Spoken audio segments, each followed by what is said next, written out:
পাকিস্তানের সাথে পারে না। আজকে অলরেডি বিকালবেলা দেখলাম যে আমরা আর যুদ্ধ চাই না, আমাদের সব আমরা গুটিয়ে নিলাম। কেন? এখনই কেন?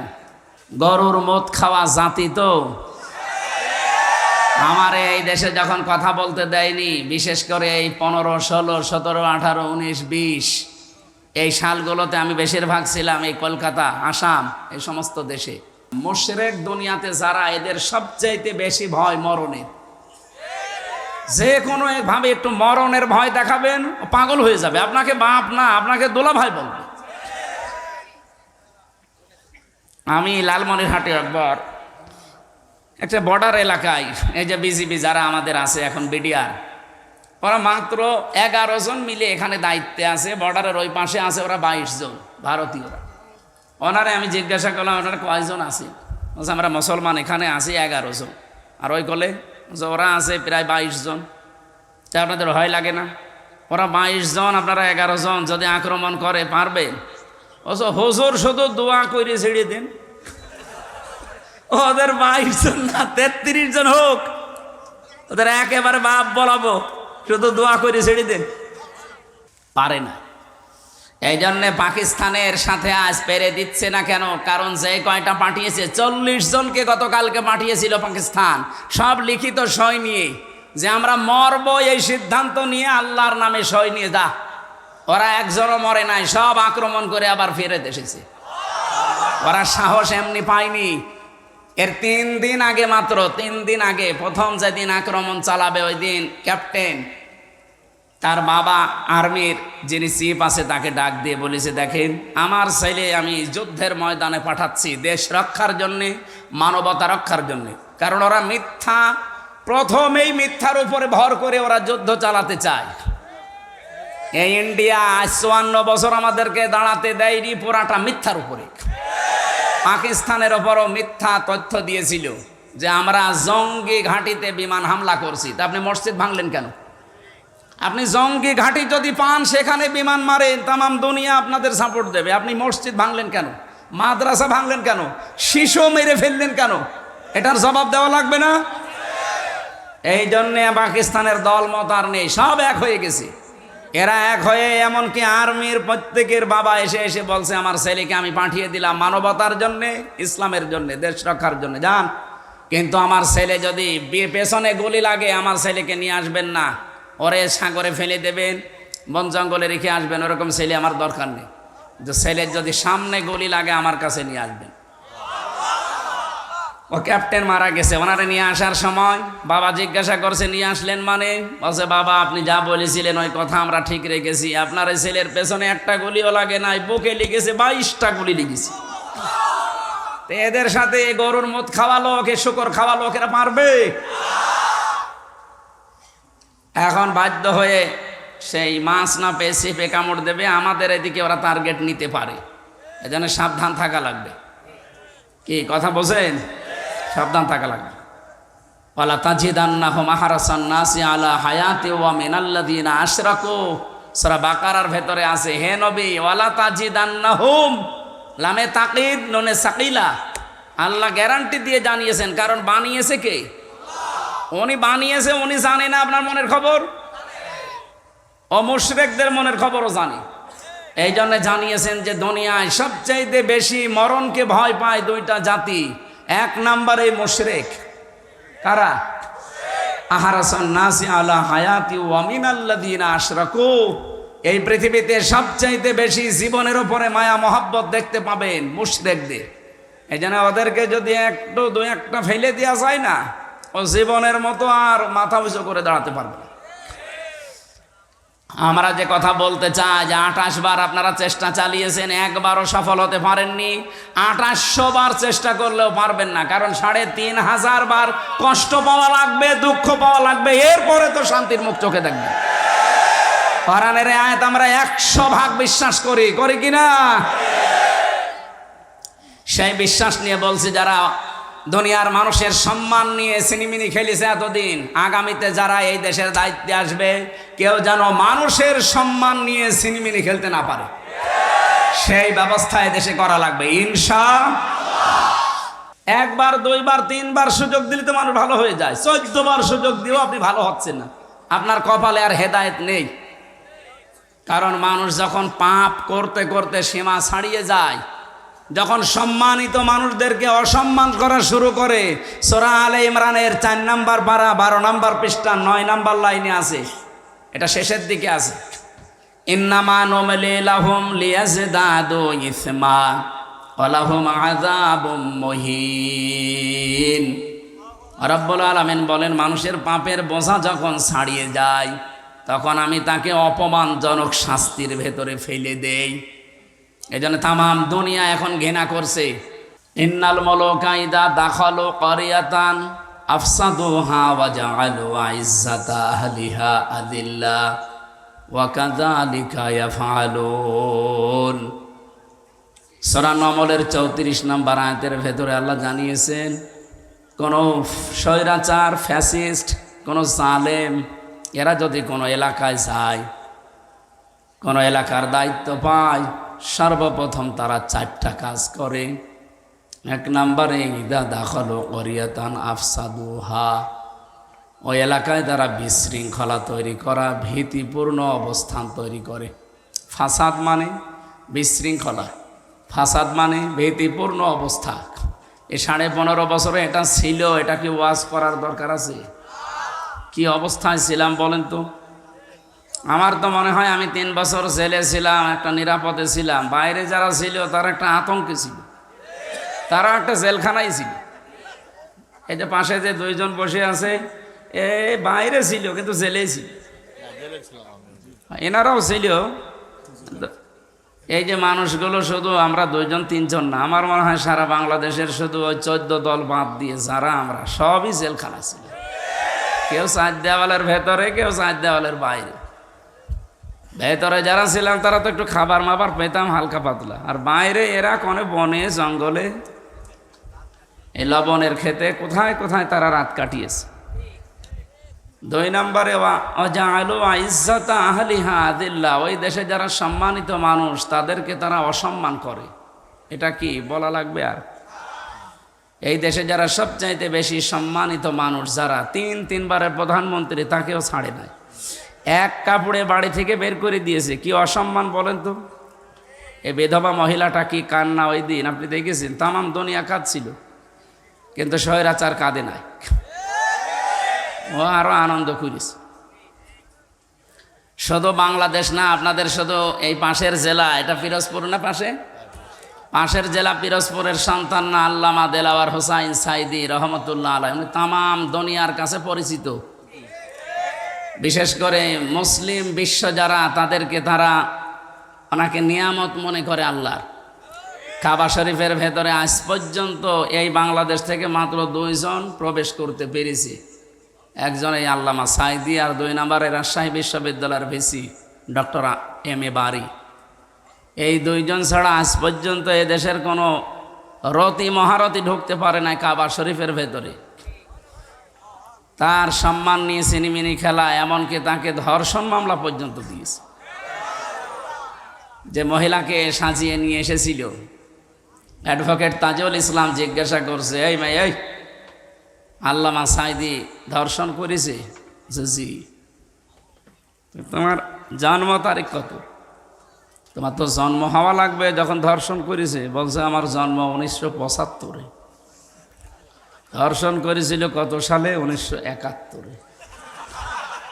তো এটা কি রুহের জগতে? এইটাই চলছিল দেশে, বাস্তবতা এইটাই চলছিল। আমি নিজে তো একজন ভিকটিম, আমি দেখেছি। আমার বিরুদ্ধে যে সাক্ষীগুলো নিয়ে এসেছিল আদালতে 4 জন, জীবনে না আমি ওদেরকে দেখেছি, না ওদের নাম শুনেছি, না ওদেরকে আমি চিনি। এই মানুষগুলো পরবর্তীতে আগস্টের 5 তারিখের পরে এসে ক্ষমা চেয়ে গেছে, বলছো হুজুর মাফ করে দিয়ে, টাকা পেয়েছিলাম, হালাল করার জন্য গিয়েছিলাম। কি আশ্চর্য দেশ চলছিল বলেন। সারা দেশে এইটাই চলছিল, আর ওরা পৃথিবীর মডেলদেরকে দেখাতো যে আমরা ন্যায় বিচার করছি। এর নাম ন্যায় বিচার। ডাক্তার জোবাইদা রহমান, এই মহিলাটা আজ 17 বছর মায়ের দেশে, অথচ তার 3 বছর সাজা লাগিয়ে তার তো জেল খাটা লাগে নাই, বেকার সাজাটা লাগিয়ে কি করলেন? এই যে এখন তামাম দুনিয়া প্রমাণ পাচ্ছে যে এটা পুরা ডাহা মিথ্যা কথা। তার স্বামীর নামে যাই দিয়েছেন এ হালকা পাতলা মানুষ বিশ্বাস করতেও পারে, না করতে তো সে একটা মহিলা মানুষ, সে 17 বছর বাইরে, তার নামে এরকম মিথ্যা। এই জন্যই তো আজ পৃথিবীর মানুষ এই যে নিষিদ্ধ হওয়ার দাবি এমনি ওঠে নাই, অনেকগুলো কারণ আছে। প্রায় 4500-র উপরে মানুষ পালিয়েছে, সব এই দাদাদের দেশে, বিভিন্ন দেশে যারা আছে, এ মানুষগুলোর হাতে কিছু নেই, কিন্তু ব্রেন তো নষ্ট হয়নি, ব্রেন তো ঠিক আছে। তারা ওখানে বসে বসে ষড়যন্ত্র চালাচ্ছে। এই যে গত পরশু দিনের রিপোর্ট, আগস্টের 5 তারিখ থেকে এই মে মাসের 8 তারিখ পর্যন্ত 28 বার ওরা চেষ্টা চালিয়েছে এই দেশকে অস্থিতিশীল করার জন্য, একবারও সফল হতে পারেনি। কেন পারেনি বলেন তো? না, এখানে কথা হচ্ছে,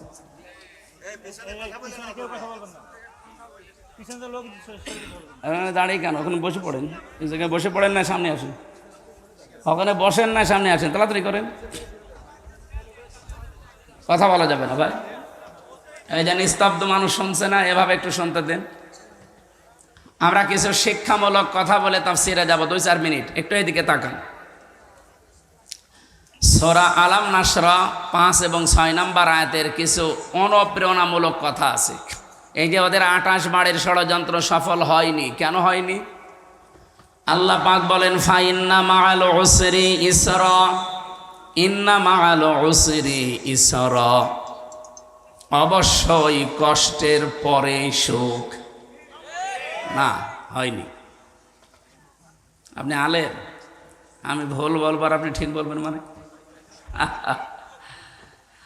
এখানে যদি বাদ শব্দ আল্লাহ দিত তাহলে পরে অর্থ হতো, এই যে জমার দিন একটা নামাজ আছে, নামাজের নাম বাদাল জমা, বলেন না? এলাকায় পড়েন, বাদ মানে কি? পরে। তো এই জায়গায় তো আল্লাহ বাদ শব্দটা দেয়নি, কি দিয়েছে? মা। কি দিয়েছে? মা মানে সঙ্গে, সাথে। আল্লাহ সঙ্গে সাথে দিয়েই শেষ করে দেননি, এরপরে দিয়েছেন উসরুন, মানে কষ্ট, দুঃখ।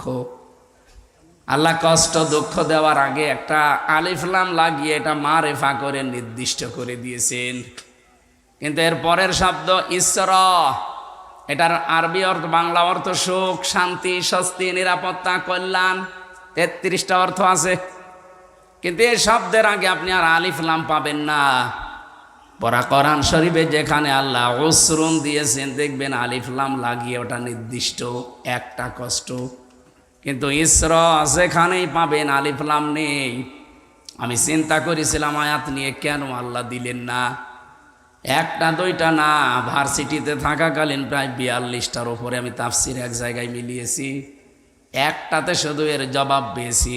তাফসিরে ফি জিলালিল কোরআন সৈয়দ কুতুব রহমতুল্লাহ আলাইহির টিকায় লিখেছেন, এই পৃথিবীতে কেউ যদি একটা কষ্ট সহ্য করে 3টা কারণে, এই এদিকে তাকান, এই এখন উঠতেছেন মানে? এরকম ছাত্র ভেতরে বসতে দেন কেন?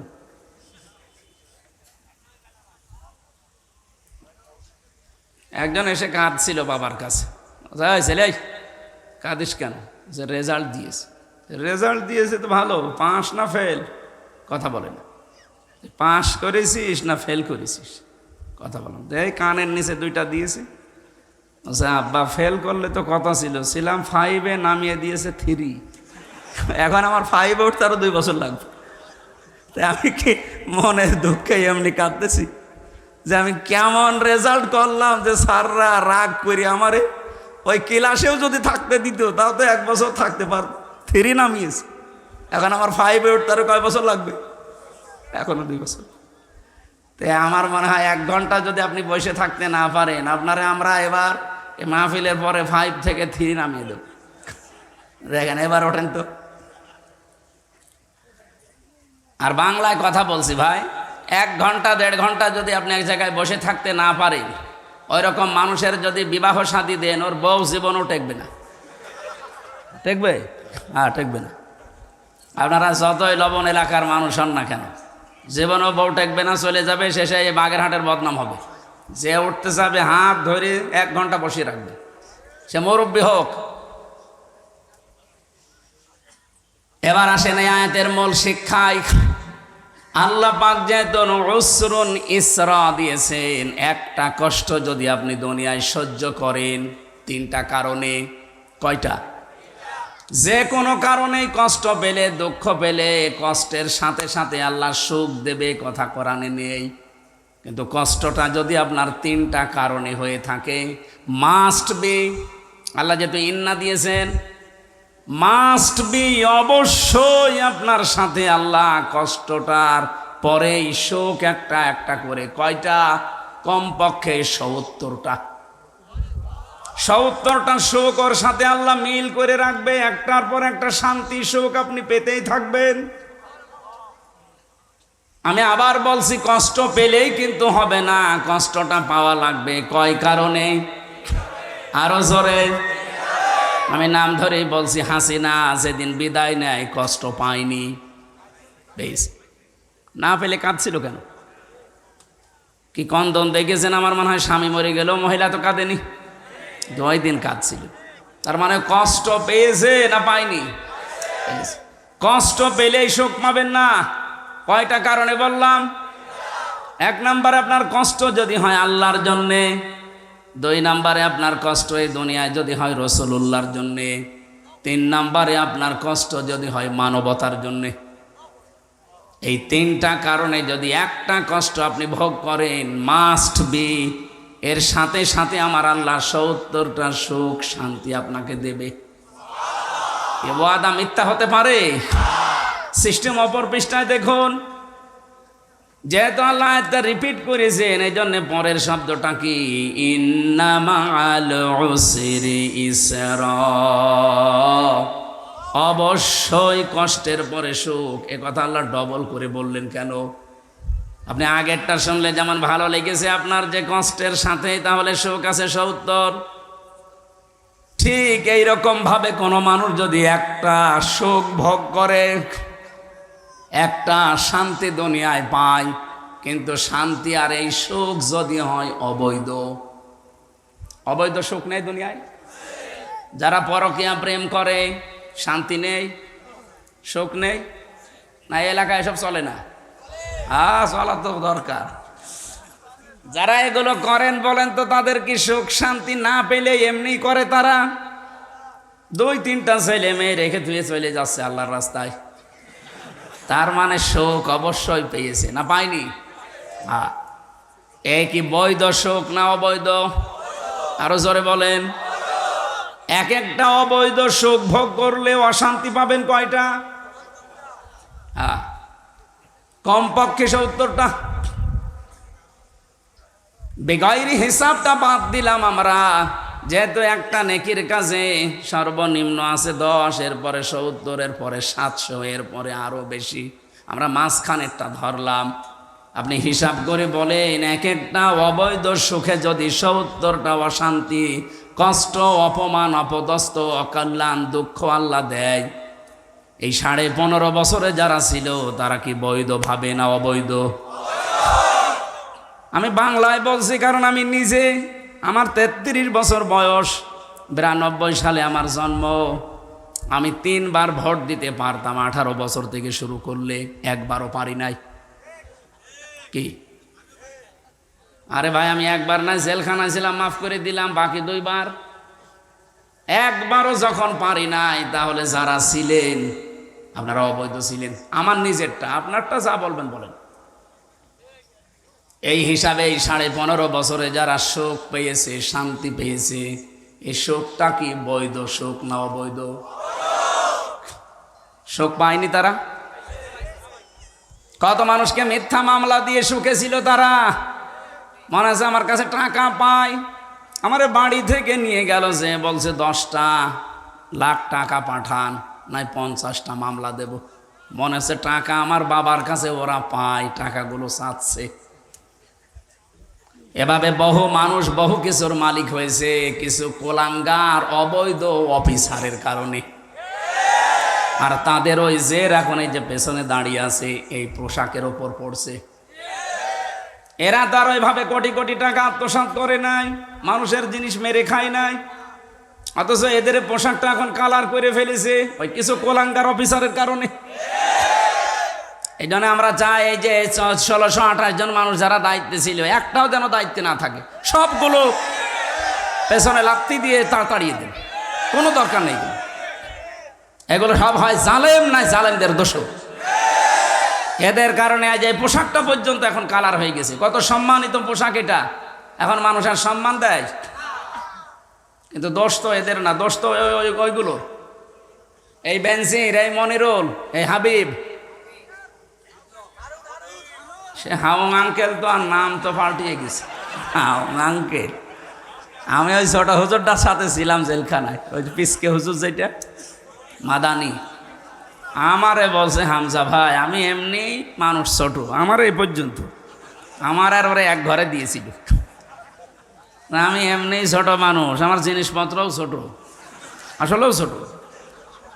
অতটুকু মানুষের জিনিসপত্র আর কি হবে? বলছে আমার রাত 12টার পরে নিয়ে গেল ওই হাতির ঝিলে, চোখ বেঁধে নিয়ে আমার পোড়াটা উলঙ্গ করিস।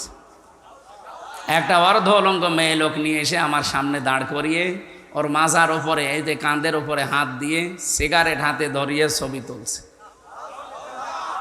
এনার মতো এক এসআইকে ডাক দিয়ে বললাম, ভাই আপনারা যা করছেন এটা কি হারুন সাহেব জানে না? মানে উনি তো করাচ্ছে। বলছে ওই দিন আমার এত অসহায় লাগছিল, কারণ আমার শরীরে কোনো পোশাক নেই, একেবারে পোড়া উলঙ্গ করে আমারে,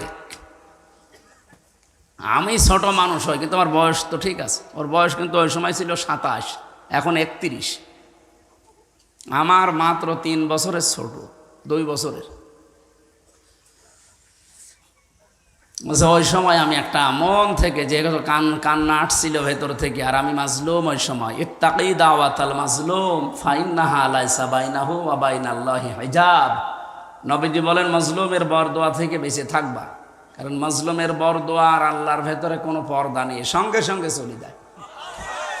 ওই দিনই বলেছিলাম আল্লাহ আমাকে যা করলো বেইজ্জতি, এইভাবে করে যেন এই লোকটাও বেইজ্জতি হয়। ওই ছোট হুজুরের কয় ইঞ্চি ছিল আমরা জানি না, কিন্তু হারুন সাহেব যে কয় ইঞ্চি তামাম দুনিয়া জানে। কয় ইঞ্চি? বাগেরহাটও চলে এসেছিস সারা দুনিয়া। আমি কয়দিন আগে সিঙ্গাপুরে ছিলাম, ওখানে বাঙালিরা আছে, আমারা বলছে 3 ইঞ্চির খবর কি? কিসের 3 ইঞ্চি? এটা তো বাংলাদেশ না সিঙ্গাপুর, মালয়েশিয়া, থাইল্যান্ড, এই দেশে এসেও 3 ইঞ্চি, তামাম দুনিয়া। আমি প্রায় 50টার উপরে দেশ গেলাম, যেখানে যাই ওই আগে 3 ইঞ্চির খবর কি?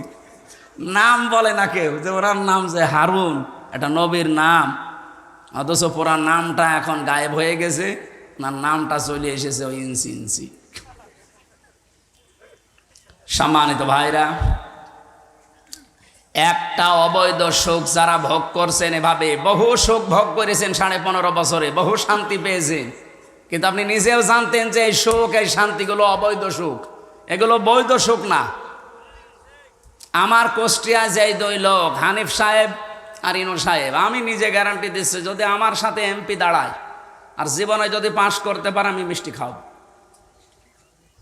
অথচ যে 3 বারে বুক ফলিয়ে এমপি গিরি করে গেল, এমনকি মন্ত্রীও হয়েছিল, হয়নি?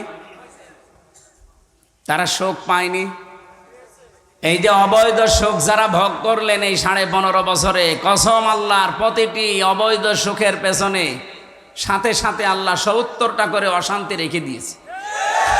এগুলো পুরা ভোগ করবেন, এরপরে আপনি অন্য কিছু চিন্তা করবেন। এই 28 বার ওরা চেষ্টা চালিয়েছে এই 9 মাস কয়দিনে, একবারও সফল হতে পারেনি। একটাই কারণ যত অবৈধ সুখ ভোগ করেছেন, প্রতিটি সুখের পেছনে সাথে সাথে কয়টা করে? যদি 15.5 বছরে ওরা 50টা সুখও ভোগ করে, তাহলে আপনি হিসাব করে দেখেন 3,500 অশান্তি ভোগ করা লাগবে তাদের। 3,500 অশান্তি ভোগ হয়েছে? আপনি কোন সাহসে বলেন যে আমি চট করে চলে আসবো? আপনার এই অশান্তিগুলো ভোগ করা লাগবে না? এগুলো সব ভোগ করবেন, এরপরে বলবেন যে আমি চট করে চলে আসবো। আর আমার মনে হয় এত অবৈধ এত সুখ ভোগ করার পরে যে অশান্তিগুলো আল্লাহ দেবে, এক একটায় 70টা 50টা হলে 3500, আপনি আর বেঁচে থাকতে পারবেন, আপনি কব্বরে চলে যাবেন।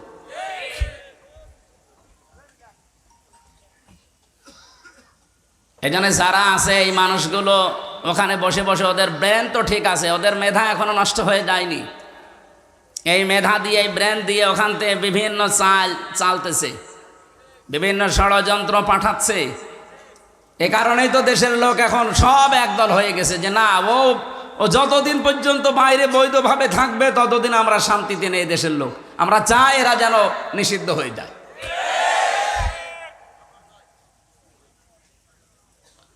এর আগে যতবার তাদেরকে সুযোগ দিয়েছে প্রত্যেকবার ক্ষতি করেছে। আপনি হিসাব করে ইতিহাসের দিকে তাকিয়ে দেখবেন, যতবার সুযোগ দেওয়া হয়েছে, ভালো হতে মানুষের এত সময় লাগে? একবার, দুইবার, তিনবার সুযোগ দিলে তো মানুষ ভালো হয়ে যায়। 14 বার সুযোগ দিয়েও আপনি ভালো হচ্ছেন না, আপনার কপালে আর হেদায়েত নেই। কারণ মানুষ যখন পাপ করতে করতে সীমা ছাড়িয়ে যায়, যখন সম্মানিত মানুষদেরকে অসম্মান করা শুরু করে, সূরা আলে ইমরানের 4 নম্বর পারা 12 নম্বর পৃষ্ঠা 9 নম্বর লাইনে আছে, এটা শেষের দিকে আছে, ইন্নামা নুমলি লাহুম লিয়াজদাদু ইসমা ওয়া লাহুম আযাবুম মুহিন। রব্বুল আলামিন বলেন, মানুষের পাপের বোঝা যখন ছাড়িয়ে যায় তখন আমি তাকে অপমানজনক শাস্তির ভেতরে ফেলে দেই। এই জন্য তামাম দুনিয়া এখন ঘৃণা করছে। আজকের রিপোর্ট পেলাম, আন্তর্জাতিক একটা রিপোর্ট দিয়েছে আমেরিকা, 257টা দেশ মিলে, আজকে 12:30টার সময় পেলাম। তামাম দুনিয়ায় 3 জন মানুষ ঘৃণিত এখন সারা দুনিয়ায়, সবাই ঘৃণা করে তাদের। 1 নম্বরে হাসিনার নাম এসেছে। বলছে সুবহানাল্লাহ। সে যাই হোক, আপনাদের পাশের জেলার মানুষ না? সুবহানাল্লাহ বলছেন কোন কারণে? নাউজুবিল্লাহ বলেন। 2 নম্বরের তার নাম এসেছে, ওনার স্বামী নামে এখন পরিচিত, এই মোদি। পৃথিবীর নিকৃষ্ট মানুষ এই লোকটা। এরে মানুষ বলা ঠিক না, এরে বলা লাগবে জানোয়ার। কারণ এই দুনিয়ার ইতিহাস সে পাল্টিয়ে ফেলেছে। আল্লাহর ঘর মসজিদ ভাঙা আরম্ভ করেছে এই মোদি। আর কথা বলে না কেন? আজ পর্যন্ত পৃথিবীতে এই দুঃসাহস কেউ দেখাতে গিয়েও পারে না, আর অথচ এ কাজ করে ফেলেছে অলরেডি। এর আগে 1500 বছর আগে একবার আল্লাহর ঘর ভাঙতে এসেছিল, পারে নাই। কে? আব্রাহা। এ অলরেডি কতগুলো ঘর ভেঙেছে। আজকেও দুপুরবেলা একটা ঘর ভেঙেছে। মসজিদগুলো ভাঙতেছে আর ধোয়া তুলতেছে যে এর নিচে 500 বছর আগে নাকি মন্দির ছিল। পাকিস্তানের সাথে পারে না। আজকে অলরেডি বিকালবেলা দেখলাম যে আমরা আর যুদ্ধ চাই না, আমাদের সব আমরা গুটিয়ে নিলাম। কেন? এখনই কেন? গরুর মদ খাওয়া জাতি তো। আমার এই দেশে যখন কথা বলতে দেয়নি, বিশেষ করে এই 15, 16, 17, 18, 19, 20 এই সালগুলোতে, আমি বেশিরভাগ ছিলাম এই কলকাতা, আসাম, এই সমস্ত দেশে।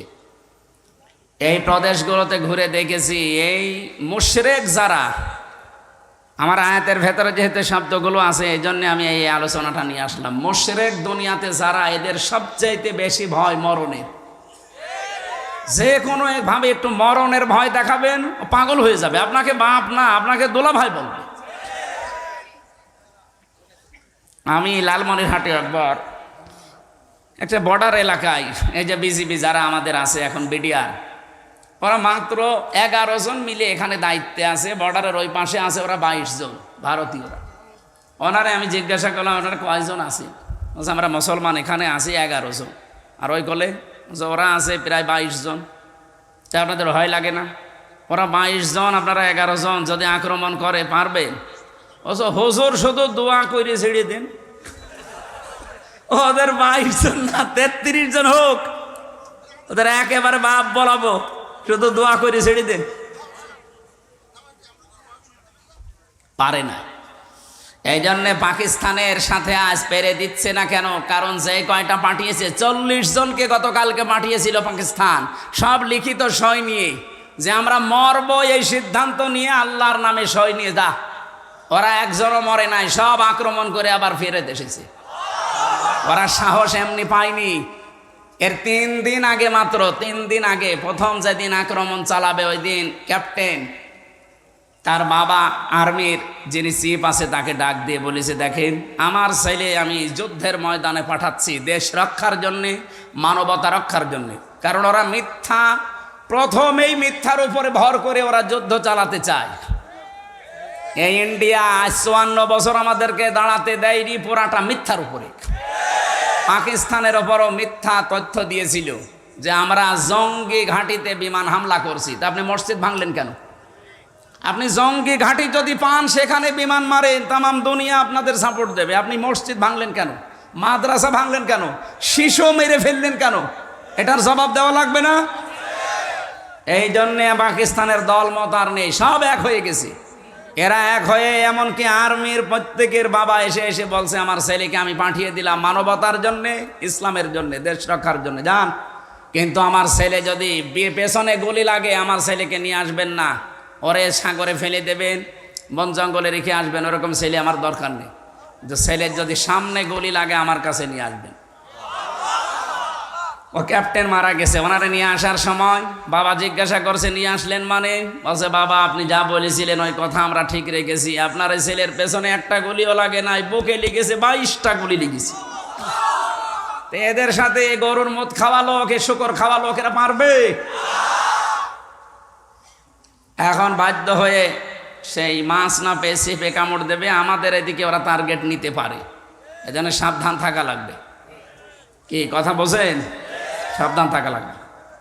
ওয়ালা তাজিদান্নাহুম আহরাসান নাসি আলা হায়াতি ওয়া মিনাল্লাযিনা আশরাকু, সূরা বাকারার ভেতরে আছে, হে নবী ওয়ালা তাজিদান্নাহুম, লামে তাকিদ নুনে সাকিলা, আল্লাহ গ্যারান্টি দিয়ে জানিয়েছেন। কারণ বানিয়েছে কে?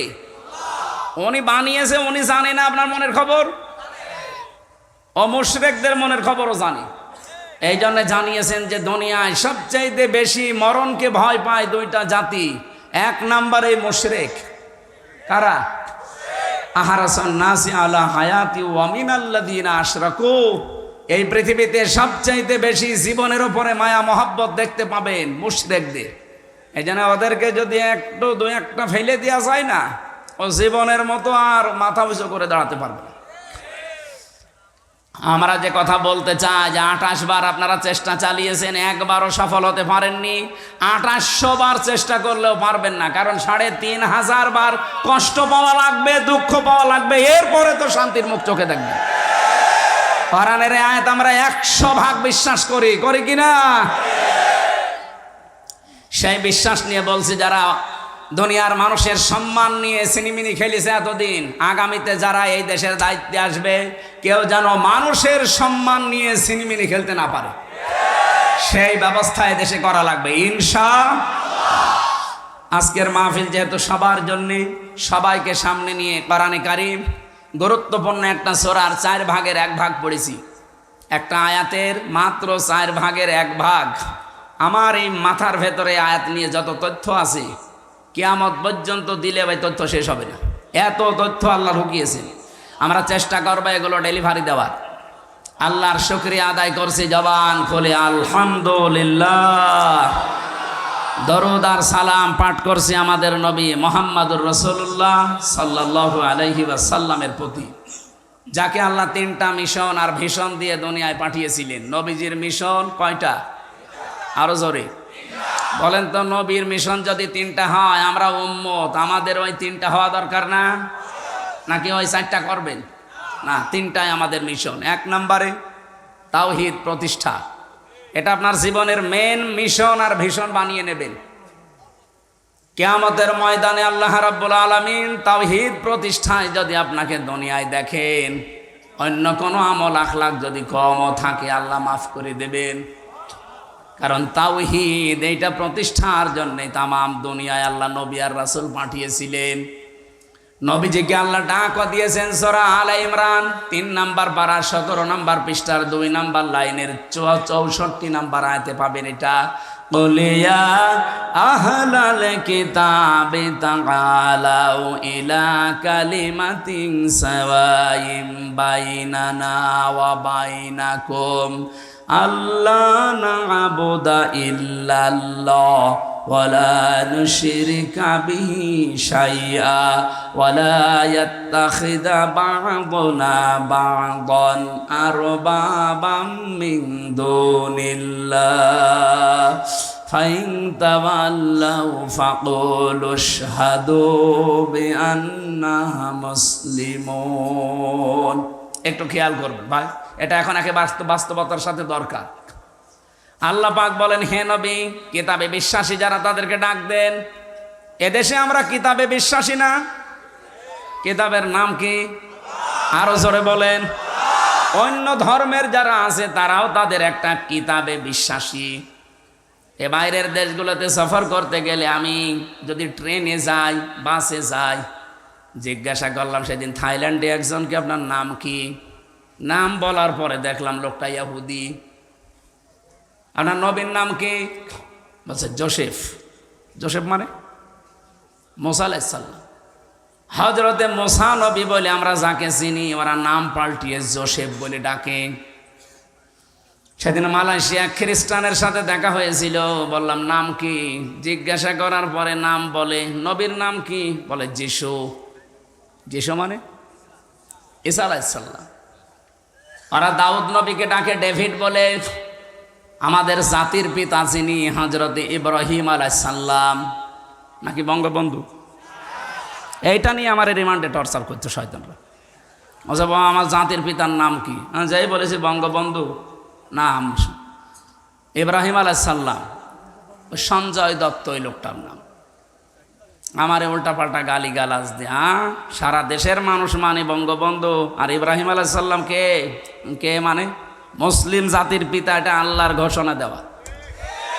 ওই দিন আমার এমন একটা মুখ খারাপ করে কথা বলেছিল, আমার এখনো অন্তরে বাজে। কোথায় পালিয়েছে ওরে ধরে তো আমি এখন পেলে মুসলমানই দিয়ে দিতাম শয়তান।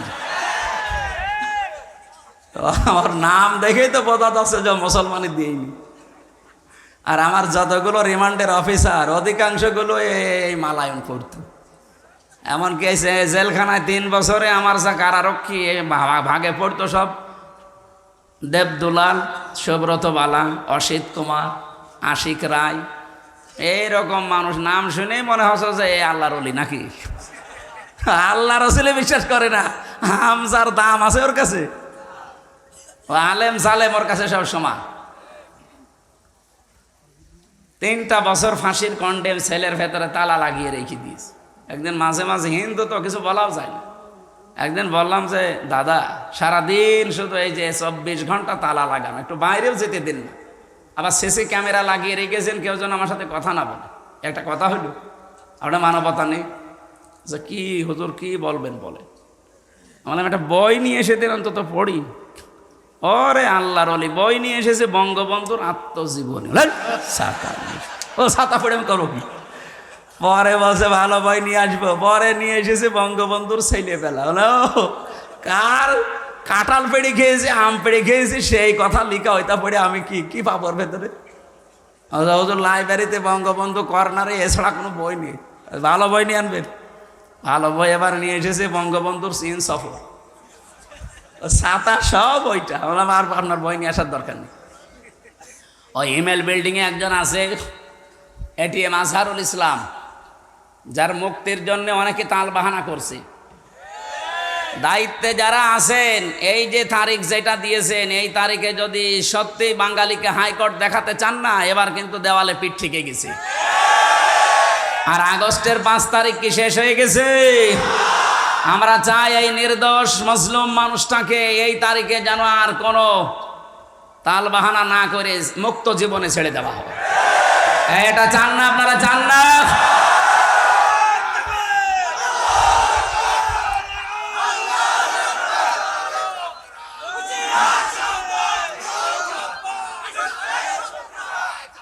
আমার ভাইরা, ওনারে বললাম যে বই ওনার কাছে বলবেন, ওনার কাছে বই আছে। যে বলছে হামজা বই চেয়েছে, আল্লাহর ইশারা 2টা তাফসির দিয়েছিল আল্লাহরে বান্দা, ফিজিলালিল করা আর তাফহিমুল করা। এই 3টা বছরে একাধারে মাওলানা আপনাদের এই জেলার মনে হয় তার নানার বাড়ি মাওলানা মামুনুল হক হাফিজাহুল্লাহ, এ ভাই আমার সাথে এক ঘরে 3 বছর ছিলাম আমরা। ওনার কাছে বহু তথ্য পেয়েছি কোরআন এবং হাদিসের, বিশেষ করে মুহাদ্দিস তো সাইকল হাদিসের ওপরে ওনার বড় দখল আছে। তা আমি যেটা আপনাদেরকে শোনাতে চাচ্ছিলাম এখান থেকে, কিতাবধারী যেই মানুষগুলো সবাইকে আল্লাহ ডাক দিতে বললেন যে যারা কিতাব পেয়েছে তাদেরকে ডাক দিন। এখানে যেহেতু অন্যান্য ধর্মের মানুষ যদি থেকেও থাকেন, আপনিও অন্তত একটা কিতাবে বিশ্বাসী না, বিশ্বাসী করেন না? যে ধর্মের লোক হোক, 4,500 ধর্মের লোক এখন দুনিয়ায় বাস করছে, যে কোনো ধর্মের মানুষ হোক তার ধর্মীয় কিতাব আলাদা আছে। আমাদেরটা যেমন, নাম কি? কোরআন। বলেন বলেন। আল্লাহ সব কিতাবধারীদেরকে ডাক দিতে বললেন, কলিয়া হালাল কিতাব, হে নবী আপনি বলেন, হে কিতাবওয়ালারা, তাআলাও আসো, ইলা কালিমাতিন, একটা কথার দিকে। আল্লাহ কালিমা 3 দিয়েছেন, মাত্র একটা কথার দিকে আসো। সাওয়াইম বাইনানা ওয়া বাইনাকুম, যেটা আমাদের জন্য তোমাদের জন্য সমান হবে, কারো উপরে কোনো বৈষম্য নেই, পক্ষপাতিত্ব নেই, এটা সমান হবে। আসো এই দিকে। কি সেটা? আল্লাহ না'বুদা ইল্লাল্লাহ, আমরা দলমত জাতি বর্ণ ধর্ম নির্বিশেষে সবাই এই কথার উপরে ঐক্যবদ্ধ হই যে আল্লাহ ছাড়া কারো ইবাদত আজকে থেকে করব না। আপনি পৃথিবীর সব ধর্মের কাছে যান, ওরা সবাই এইটাই চায়। বিপদে পড়লে কিন্তু তখন আর দুর্গার কথা, সরস্বতীর কথা মনে থাকে না। আমি ছোটবেলায় বরিশালে পড়তাম যখন, ওই সময় ব্রিজ ছিল না, ট্রলারে যাওয়া লাগতো, লঞ্চে। নৌকা পেয়েছি, যাচ্ছিলাম, হঠাৎ মাঝখানে যেয়ে দেখি ঝড় উঠেছে, কাঁপতেছে নৌকা। আমরা যারা মুসলমান আছি বলছি, লা ইলাহা ইল্লাল্লাহ, লা ইলাহা ইল্লা আনতা সুবহানাকা ইন্নী কুনতু মিনাজ জালিমিন। আল্লাহ পাশে এক দাদা আর দাদি বসে আছে, ওই যে গলায় কি দেওয়া থাকে চেনা যায়। ওরা দেখি বলছে লা ইলাহা ইল্লাল্লাহ। কি গো? জিজ্ঞাসা করলাম, দাদা দেখে তো মনে হচ্ছে অন্য ধর্মের লোক, কালেমা পড়েন মানে? মুসলমান হয়েছেন কবে? বলছে এখনো হয়নি।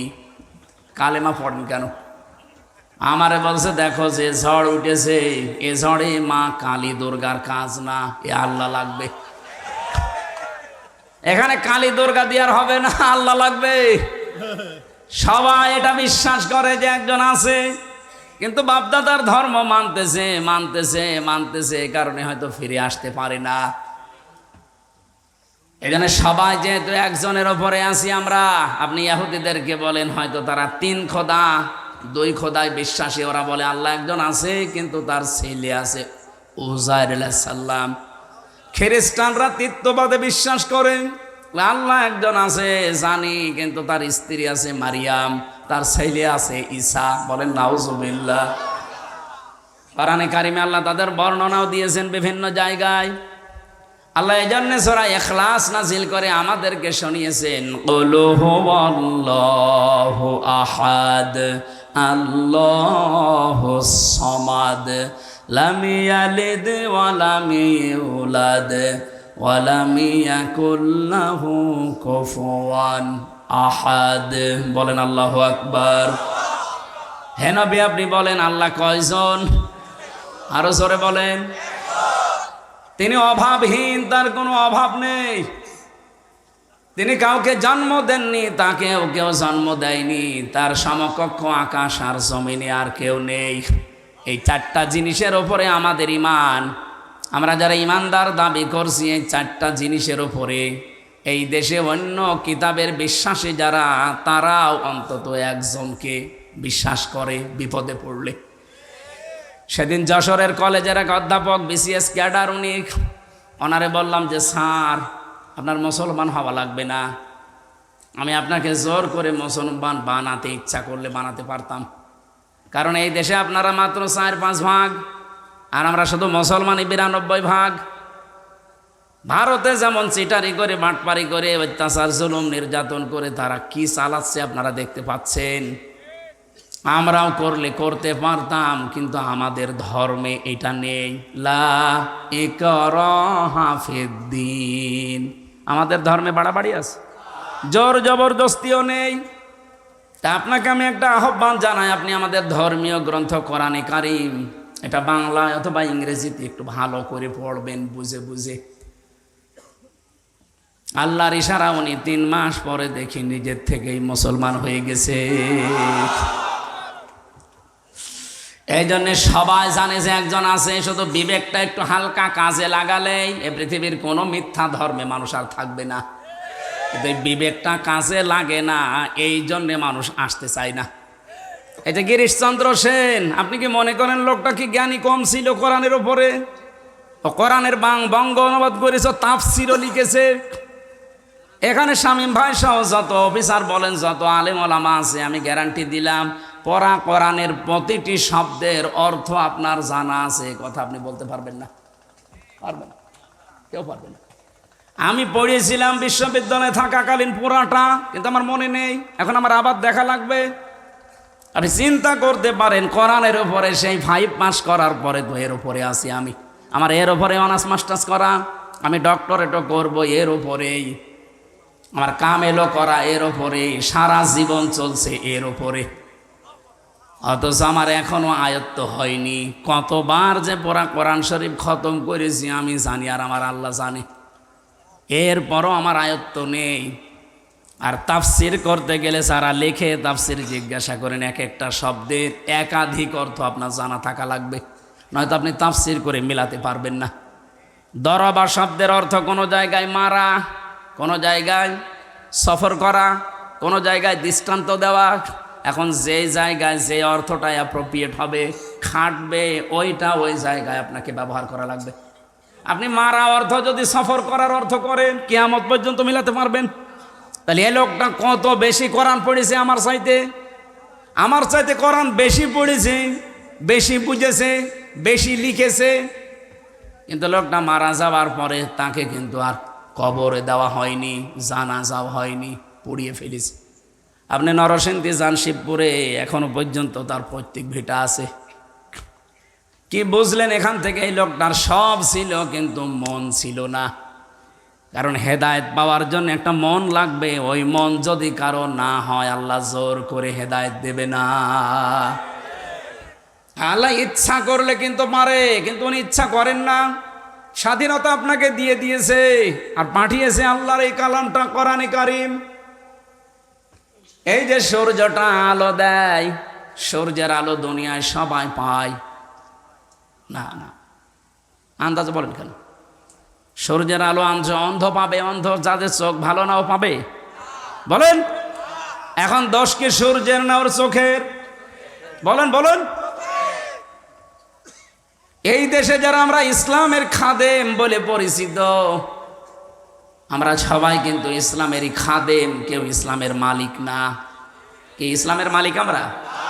ইসলামের খাদেম আমরা। কামলা, লেবার, মনিশ, জন, পাট যাই বলেন, আমরা খেদমত করে যাচ্ছি। এই দেশে যদি ইসলাম কায়েম হয় তো ভালো, না হলেও আমাদের কোনো লস নেই। আমাদের একটা নির্ধারিত বেতন আছে। ওই বেতনটা কোন দিন আল্লাহ দেবেন? ওয়াবুদ রাব্বাকা হাত্তা ইয়াতিয়াকাল ইয়াকিন। সূরা নাহলের ভেতরে আছে 99 নম্বর আয়াত, 14 নম্বর পারার 6 নম্বর পৃষ্ঠার একেবারে শেষ আয়াত এটা। আল্লাহ পাক বলেন, ইবাদত করতে থাকো ওই দিন পর্যন্ত যতদিন ইয়াকিন না আসে। ইয়াকিন মানে মৃত্যু। যতদিন মরণ না আসবে ততদিন ইবাদত করতে থাকবা। এই জন্য জীবনের শেষ দিন মানে আমি একেবারে যেদিন আজরাইল না দেখবো, এই দিন পর্যন্ত আমার টার্গেট থাকবে কি করি এই জমিনে আল্লাহর বিধান জারি করা যায়। আল্লাহ ছাড়া কারা ইবাদত আমরা রাজি না করতে, যদিও চাপিয়ে দেন ওটা আমরা মানি না। নারী কমিশন যেগুলো চাপিয়ে দিয়েছে 318 পৃষ্ঠা পুরাটা আমি পড়েছি। এর ভেতরে কোরআনের 10টা আয়াতের বিরুদ্ধে ওরা সরাসরি লিখেছে। আমি পুরাটা পড়েছি, আমি আন্দাজে বলছি না। এই 3 দিনে পুরাটা শেষ করেছি আমি। 10টা আমার এই ছোট মাথায় 10টা ভুল পেয়েছি শুধু কোরআনের বিরুদ্ধে, আর হাদিসের বিরুদ্ধে তো আছেই। ওরা প্রথমেই ভুল ধরেছে, এই পৃথিবীতে দেহ আমার, সিদ্ধান্ত আমার। এই কথাটা পড়া কোরআন শরীফের সাথে সাংঘর্ষিক। বিশেষ করে সূরা আরাফ 54 নম্বর আয়াতের মাঝের অংশে আছে, আলা লাহুল খালাক ওয়াল আমরু। আল্লাহ বলেন এই জমিন আমার, এখানে সিদ্ধান্ত আমার। আর মহিলারা কি বলতে চায় যে দেহ আমার, সিদ্ধান্ত আমার। দেহ আপনার হয় কি করে? এ দেহের মালিক আপনি। হালাকা হালাল ইনসানি হাইনুম মিনাদ দাহরি লাম ইয়াকুন শাইয়াম মাযকুরা।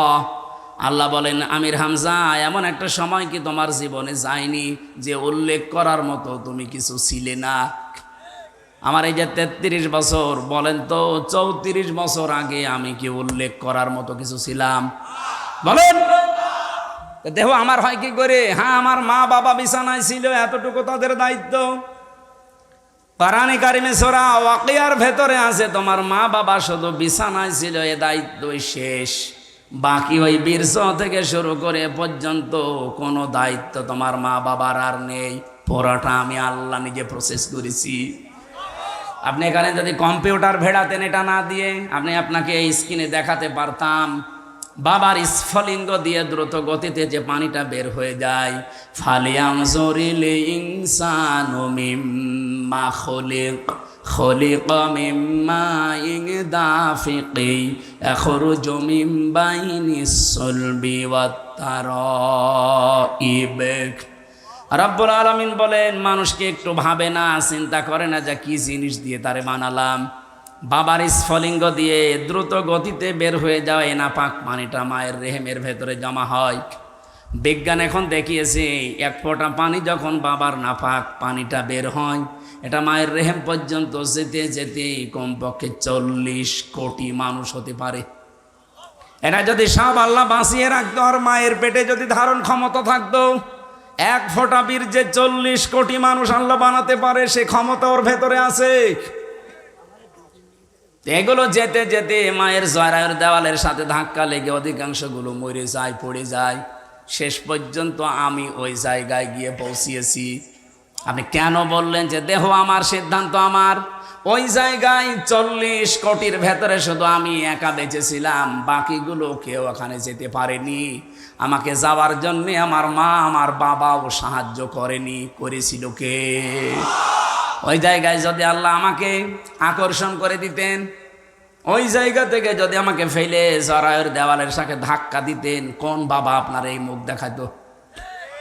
এই তথ্যটা আছে সূরা নাহালের ভেতরে আছে 14 নম্বর পারা 14 নম্বর পৃষ্ঠা 13 নম্বর লাইনের 78 নম্বর আয়াতের মাঝের অংশে আছে, ওয়াজাআলা লাকুমুস সামআ ওয়াল আবসারা ওয়াল আফইদা ইলা আখির আয়াত।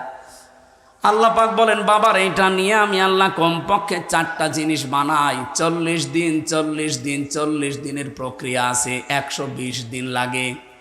চুল, রগ, হাড় আর পর্দা। আর মায়ের রেহেমের ভেতরে যে নাপাক পানির থলি আছে, ওইটা দিয়ে আরো 4টা জিনিস বানায়, রক্ত, গোশত, চর্বি আর চামড়া। 4 4 8টা জিনিস যখন এক হয়, তখন ফেরেশতারা বলে সিদ্ধান্ত চায় আল্লাহ একে কি বানাবো। পূর্ণাঙ্গ মানুষ বানাতে হলে কমপক্ষে 13টা উপাদান লাগে। যে তোমার বাবা আপনাকে 4 4 8টা জিনিস পেয়েছেন, দিয়েছেন, বাকি এখনো কয়টা লাগবে? এই যে আয়াতটা পড়লাম, এই আয়াতের তথ্য এটা। ওয়াজাআলা লাকুমুস সামআ মানে এই যে শ্রবণ শক্তি, ওয়াল আবসারা এই দর্শন শক্তি, ওয়াল আফইদা অন্তরের যে শক্তি। 5টা জিনিস আল্লাহ এখানে নাম দিয়েছেন, শ্রবণ শক্তি, দর্শন শক্তি, বাক শক্তি, আকেল শক্তি আর ঘ্রাণ শক্তি। এই 5টা আল্লাহ বলেন আমার রব নামের কারণে আমি তোকে ভিক্ষা দিয়েছি। আমার বান্দা যেহেতু, তো এই জন্য আমি তোকে দিয়েছি আমার রব নামের কারণে।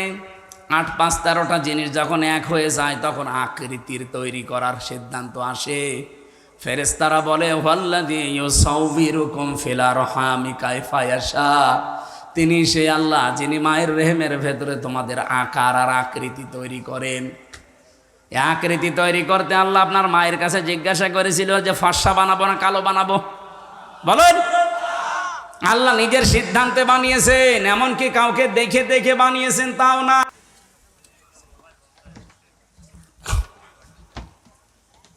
বসেন, এক জায়গায় বসেন।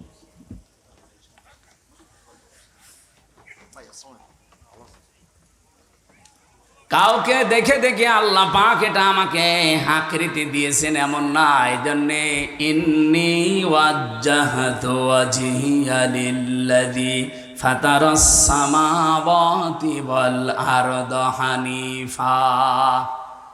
এই যে সাবধানে মাঝখানে যে শব্দটা ফাতারা, ফাতার মানে তৈরি করা, খলাক মানেও তৈরি করা, সৃষ্টি করা, ফাতারা মানেও তৈরি করা। তৈরি করা প্রায় 33টা আরবি আছে। কেন আল্লাহ ওই 32টা বাদ দিয়ে ফাতারা দিলেন?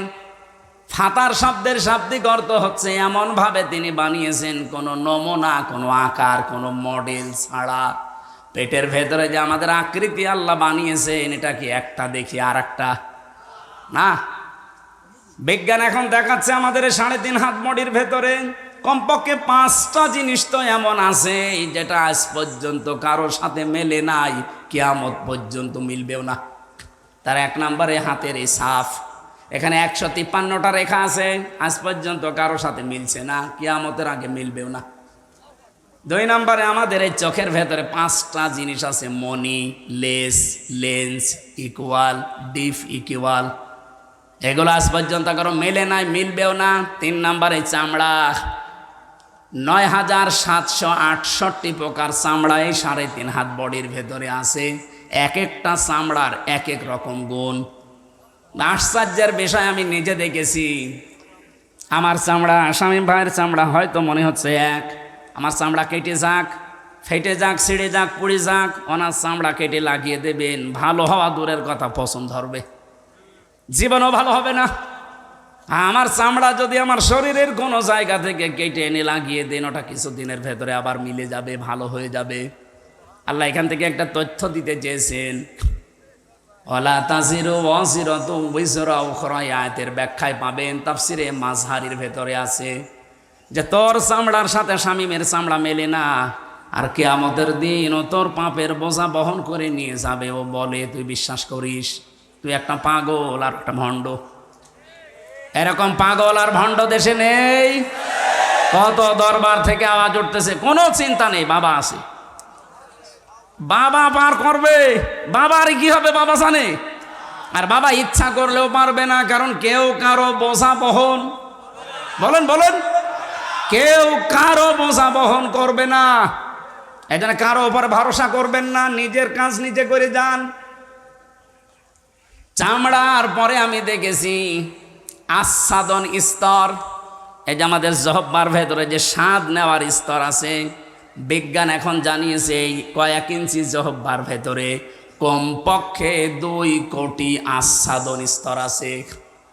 মানে 2 কোটি খাবার যদি একটার পরে একটা দিতেই থাকেন, ও প্রত্যেকটা খাবারের আলাদা স্বাদ বলে দিতে পারবে, সে ক্ষমতা জহব্বার আছে। আমি বাংলাদেশ সহ বললাম না, কতগুলো দেশ ঘুরলাম, কোনো জায়গায় আমি 2 কোটি খাবার একসাথে রান্না পাইনি। আপনি পেয়েছেন? যত নামি দামি হোটেল হোক, আমি বাংলাদেশে এক জায়গায় 120 প্রকার পেয়েছি। গাজীপুরের নিরিবিলি হোটেলে কাপাসিয়ায়, এটা সর্বোচ্চ পেয়েছি 120 প্রকার। ও মালিকের নাম তোতা মিয়া। বললাম যে ভাই কি কি আছে নিয়ে আসেন তো। ও আল্লাহ খাবার নিয়ে এসেছে। এটা কি?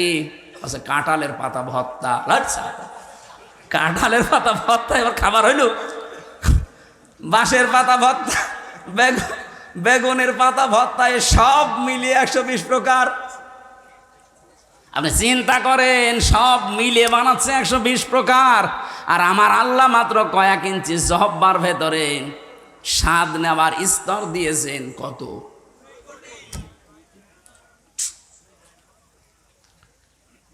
এরপরে পেয়েছিলাম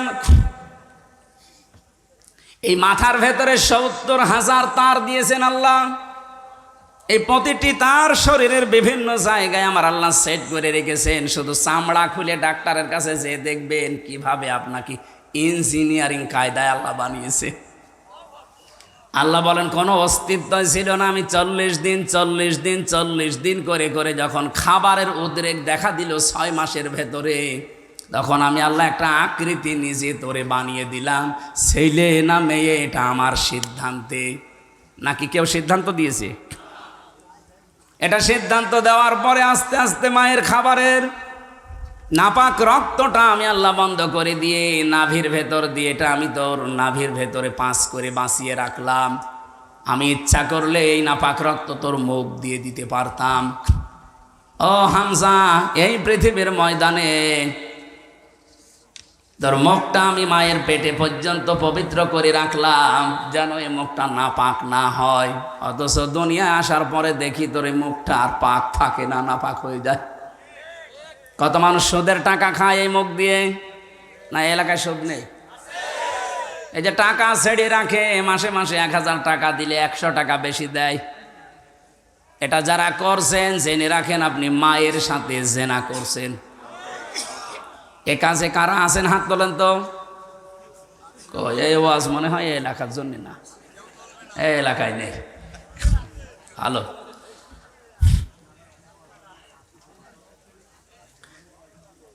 আমি অনেক কিছু খোঁজ নিয়েছি। আমি আসার সময় শুনছিলাম, আমার মনে হয় এখানেও থাকতে পারে, ওয়াজ শুনে যে সুদের টাকা তুলবে। এটা বন্ধ করেন ভাই। মায়ের সাথে জেনা করে নামাজ হয়, রোজা হয়, হজ করতে যান, হজ হয়। কোন পাগলামি করেন আপনি? না খেয়ে মরে যান। সুদের টাকা খাওয়া যাবে না, বাদ দেওয়া লাগবে।